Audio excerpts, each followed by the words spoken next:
My neighbor has had pretty serious mental problems all the time that I've known him since he moved in about a decade ago. I was too young to really understand what was going on at the start. Why he would pull up to his own house with a bumper caved in and stumbling out of the car. Why my mother would hide us away from the windows when he would begin storming around in the street, face red and eyes wide, shouting nonsense. Being a single mother and only child, we became an easy target for his rampages, and he would often hammer on our door to try and instigate a conflict. I was a dumb kid and trying to protect our small house from a guy that I thought was just being weird. I once answered the door to his rage. I'll never forget how he stood there, drenched in sweat and his eyes rolling in their sockets. His skin was red and straining as his jaw swung back and forth, gnashing his teeth. "Leave us alone, James. We don't have anything to say to you." But despite my bold words, my 14-year-old voice cracked under his crazed gaze that reminded me of racehorses. He might as well have stomped his feet into the ground. It was the first, though it would not be the last time that I would look into a man's eyes and see that he wanted to kill me. Snarling like a dog, he had thrown his hands towards my face, and though I tried to dash backwards, he had grabbed at my hair, tearing so hard that he was grasping a clump of my blonde locks in his closed fist not a moment later. I screamed and I raised my elbows above my head, anticipating another blow. It never came though. Instead, there was a dull thump as James collapsed out of the ground, convulsing. It was almost a decade ago, but the sight of his sweat-soaked body writhing uncontrollably on the floor with his eyes in the back of his head and his own spittle flicking down his chin as he jerked was burned into my mind. Of what followed, I don't remember much apart from his wife finally grasping the courage to rush out of her own home, mobile in hand, frantically weeping to the ambulance services. Honestly, it may sound cruel, but it wasn't the seizure he suffered that scared me. It was his rage. Following the incident, and for many years to come, I had horrifically vivid nightmares of James being stood in the shadowy corner of my room, snarling and leering with my hair clutched in his fist as his eyes bored into my subconscious. The nightmares pushed me to seek professional help. They suggested with pompous authority it may be due to my home environment. Being the only daughter of a single mother, I was underexposed to a dominant male presence, especially a volatile one, and that would be why it had shaken me so. I suggested that that was some bullshit and just some gendered psychological jargon. I had encountered men before, for Christ's sake. I didn't bother with therapy much after that. I knew what it was. It was the way his eyes burned, pupils blown to the size of planets. With such inhuman hatred, it was like having a genuine demonic entity at the door. The way his jaw swung and flecks of blood from where he had bitten through his own lips and cheeks were like something out of an exorcism film. I knew that it was the effects of an overdose, and I would encounter many characters with similar facial features at 5 a.m. in sweaty clubs in London later on in life. Far too many. But that day stuck with me, and I no longer answered the doors when he would later go on his rampages and begin shrieking in the streets. I feel like I should explain that I live in a very middle-class area in rural England, where the general attitude to personal failings is to ignore it and pretend that it wasn't happening. A prime example being James, who would relapse, begin his ritual raging. Either the ambulance or police would come and calm him down. We, the community, watched from behind our curtains and gossip in hushed tones about, "Oh, what a shame it was. What a waste of a young life."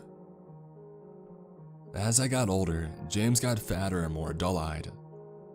I would sometimes see him wandering about the village, seemingly lost and almost infantile. The medication they were giving him must have started working. Soon enough, though, I moved away for university, and the rages of my broken neighbor were no longer an issue that I had to contend with. The 3 years passed hard and fast with a lot of study, but also a lot else. I became harder, less trusting, and more wise to the realities of the world that we lived in. One morning, I woke up covered in blood that wasn't mine. Another with a tongue so swollen from where I had chewed through it that I could barely breathe. And another with bruises on the insides of my thighs and with my underwear around my ankles. It became life for a while. When I would visit home, James would sometimes be sat in his garden, which I could see from my old bedroom window. He would be staring into nothing, while absently petting his pet kitten, which apparently he had decided to get on a whim. I didn't fear the man anymore. I pitied him and I understood him. We were all running from something, and would do anything to allow us to forget. At least that's what I thought. About a year after graduating, due to some unforeseen circumstances, I had to move back home with my mom. Long story short, my boyfriend of 4 years had found somebody younger and less complicated, and he had promptly kicked me out of our shared flat. I don't want to go into it, but to be honest, let's say it certainly didn't make things any less complicated with me for a long while. I wasn't fond of the village that I had grown up in, especially after living in my dream home of London for so long. I spent a lot of time alone in the house as my mom worked abroad almost constantly, and it was a big house to have one person in it. As a kid, it had used to scare me, but as the battle-scarred veteran that I felt like now, I was fine. I would usually just come home after work, drink myself into a stupor and pass out, rinse and repeat. Pathetic, I know, but I was going through some shit, alright? It was about a month after moving back into my mom's place that I saw James for the first time again. I was driving home, bottles clanking in the back seat and half of my attention on the mirror staring back at my blotchy face. God, I look like shit. Why don't I just... James was stood in the middle of the road, slack-jawed and staring straight at me. I slammed on the brakes and my tires skidded, coming to a stop less than a foot from where his protruding belly hung below his stained shirt. As I steadied my breathing with one hand on my chest, I held his empty gaze. Something clenched uncomfortably in my gut. His posture was completely limp, with his hands almost swinging by his sides and his neck barely supporting his head. It was like some invisible force was holding him up by the scruff of his neck, a human rag doll. I had almost hit him going 50 miles per hour and he hadn't even flinched. Unsteadily, I opened my car door, not taking my eyes off of James. His eyes didn't follow my movements, but instead, he continued to stare emptily at the driver's seat. "James?" I called out. My voice didn't quiver like it had as a child, but I still did not sound brave. He didn't respond. I checked about quickly for any other cars, but with this being rural England, there wasn't a sodding soul. It was only then that I noticed the air had a strange smell to it, like how it smells when lightning is about to strike. But it was a bright spring day and the sky was completely devoid of any clouds. "James, you alright, mate?" I approached slowly with my arm extended. I couldn't get the idea of something holding him up out of my head, and I felt like I could almost see the strings pulling on his shoulder blades. His whole face was bloated and lumpy from the years of alcoholism, the slackness of it all casting deep hollow shadows under his eyes which had shrunk to pinpricks. I stopped in my tracks, about a meter distance from him. Something was wrong. I could feel it in the way the smell of electricity was making my hair stand on end, and the twisting in my gut was pulling me back into my car. As I withdrew my arm, James seemed to almost vibrate. Tiny movements shivered through his lifeless body and the smell became stronger than ever. Screw this. I stumbled backwards with my hands blindly reaching for my car door. My fingers painfully crashed into the car frame, and I tried to swing myself into the driver's seat, knocking my head slightly as I went. Falling in behind the wheel, the air seemed to explode with a crack and I screeched, curling myself into a ball, convinced that lightning had struck the car. I couldn't have looked away for more than a second. James was stood on the other side of the road, opposite my car and facing into the darkening fields, approximately 15 feet from where he had stood less than a moment ago. I turned on the ignition, slammed my foot on the acceleration, and my tires screeched as me and my car fled the scene. When I arrived home less than a couple of minutes later, it must have taken me less than 10 seconds to leap from my car, bottles and keys in hand, and slam my front door shut behind me. The sun began to set rapidly as I double-locked all the entrances, checked all the windows, and I drew the curtains before pouring myself a large drink, and then stationing myself in my mother's room, where I could peek down into the street below almost invisible. I knew what I had seen. I had either lost time when that crack had split the air, or James was not himself. Whatever that even was, I needed to keep guard. That night, I fell asleep with my bottle on my lap, and I did not see James again. In fact, I did not see him for another 2 weeks. This time I had been home for about an hour or so. I had already had a few drinks in me, but nothing that could distract from the sudden familiar feeling of static and the smell of electricity that infested the air. I rushed to my mother's empty bedroom, and with the curtains drawn, peered down into the street below. My movements were a little sloppy and my mind already a little distractible. Looking down into the inky streets of where I had grown up, I couldn't help the bittersweet childhood memories from coming back. I felt my brows knit together on my forehead, and a furrow as my fingers clenched around my glass. I had been so damn innocent back then, and so damn naive. I took another long drink and I reached again for the bottle. That's when another loud crack caused me to start in my seat and curse as I spit half of it down myself.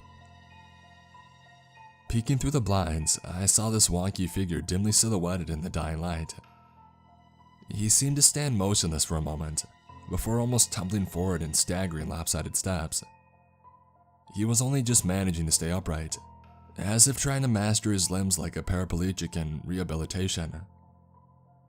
This was not the drunken stagger that I was familiar observing, but rather something truly and disturbingly unnatural. Through my tipsy state, a sharp needle of true fear slid down my spine as he drew closer in this awful, exaggerated, disjointed stride. It was as if it was something trying to mimic a man's stride. From this distance, I could see that his gaping mouth was opening and closing, as his neck bucked as if he was choking on something. His head rolled on his neck, throwing him off balance slightly, and he stumbled into a lamppost, which illuminated his features in a lurid display. My alcohol-soaked stomach flipped as I saw his mouth and teeth were soaked in his own blood from where he had been gnashing, trying to spit out his own words past a bloated tongue. His eyes were rolled into the back of his head, exposing the ghoulish, bloodshot whites. His skin looked so pale and gray under the light from a moment that I imagined it was running like wax off of his skull. It was as I was staring in horror at this mockery of a human state, that his eyes sunk back down from out of his head and met mine directly. My breath caught in my throat as I held his gaze. I found myself unable to breathe. His chapped white lips were trying to curl upwards in what I could only guess was a hellish attempt at a smile. He has too many teeth. How does he have that many square teeth? These thoughts floated across my mind, but they barely registered. Unable to move, I found myself only able to stare with my own eyes pinned open as his arms jerked upwards towards me, extending his fingers in an almost beckoning fashion. It was in this movement that I saw his hand had no thumb. No scar, no blood, just smooth white skin. It was as if his body had glitched and had forgotten to include them. My stomach heaved and it broke the trance. I scrambled desperately to my feet and I fled to the bathroom to throw up my guts. While sobbing and sweating on the bathroom floor, I called the police, begging them to come as fast as they could. My neighbor was threatening me while intoxicated and I was home alone. In the 15 minutes it took the officers to get to my house, I remained in the bathroom, phone clutched to my chest and armed with nothing but the bottle I was trying to drink, as quickly as possible in case I needed to smash it to use it as an improvised weapon. As I cowered on the floor between the sink and the tub, I thought I could hear a faint chattering, a gibbering sound circling the house, drifting in from the left, coming closer, before disappearing to the right again before returning. My tears spilled down my face, and by the time the police arrived, I was in full-blown hysterics. They told me with steely voices that they found no one and no evidence of anybody around the building, and that they had spoken to my neighbor and he had been preparing and eating dinner with his wife for the past hour. I tried to explain what I saw with slurring words, but I was promptly cut off sternly by the female officer. After a brief talk about public intoxication and false police reports, they drove off with their sirens silent, and I was left alone in a place, and in a body I wasn't sure I felt safe anymore. I crunched up some sleeping pills and I receded into the safety of the abyss, desperate for it to embrace me so I could block out the occasional chatter I thought that I heard from my window. That was just over a week ago. I keep seeing him everywhere now. At work, we've been receiving these calls where it's just static and that goddamn gibbering sound. Out in public, I swear I keep smelling that awful stench of ozone which has to have me fleeing from the area. And worst of all, is that when I'm driving home, I keep thinking I see him stood on the side of the road, only for him to vanish again when I look. My drinking has become out of control, and I've started taking a hip flask to work just to keep down the panic attacks. I feel strung out. The circles under my eyes look like bruises, and I haven't been able to eat anything for days. My desk keeps getting covered in blonde hairs from where I'm nervously tugging mine out. My colleagues have asked me tentatively if everything is alright, but I just give them the shaky response that everything is fine. It's fine. Everything is fine. I have this dim sense of unraveling. It's the only way that I can describe it. I don't know if it's James or this village or me, or something else entirely. Whatever it is accelerating and starting to open up at the seams.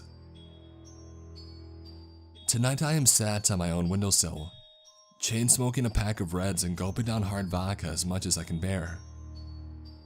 From where I am, I can see him clear as day. He has stood in my mother's back garden, clearly illuminated by the automatic lights we have out there. James has stood at all odd angles with his joints hanging the wrong way, and his body vibrating minutely. He is leering with a bloody smile that is far too large for his face. The harshness of the light only makes his gory, gnashing teeth stand out all the more against his gray face. His eyes are the worst though. They're almost cartoonish in their abnormal size, set deep into his face but wide enough and rolling to show the thousands of bursted vessels at the same time, as the absolute onyx of the blown pupil which has completely swallowed the iris. They stare up at me, and I stare back with ice coursing through my veins and my body shaking uncontrollably with adrenaline and pure fear. I can see this all, and yet I must continue to look and keep him in my sight. If I keep my eyes on him, at least I know where he is. Tears stream down constantly on my face, but my sobs are silent. The only noise is the small ticking noise of my glass rattling against my rings as I tremble. That and the small chittering noise that comes from down below. That is the reason that I have to stay up here on guard. Because though this awful thing in the shape of James has me terrified for my life, I am more afraid of what stands behind me. Caught half in the shadow caused by James' shuddering body, there is another figure. It stands awkwardly and crooked like him, as if its limbs have been broken and healed wrong. It vibrates against the air like him, and its neck twitches every half a minute or so to emit a small, high unnatural chittering. I can't see any features as it is facing away from my vantage point, but I can imagine they are also blown out to proportion and hellish. I drain my glass and, without looking away from the creatures in the garden, I swiftly pour myself another blind but spilling nothing. I light another cigarette and I feel the smoke harden my lungs, and the hard liquor tingle down my throat, lining my insides like lead. I may not be able to see the face of the other figure, but its platinum blonde hair certainly looked a lot like mine.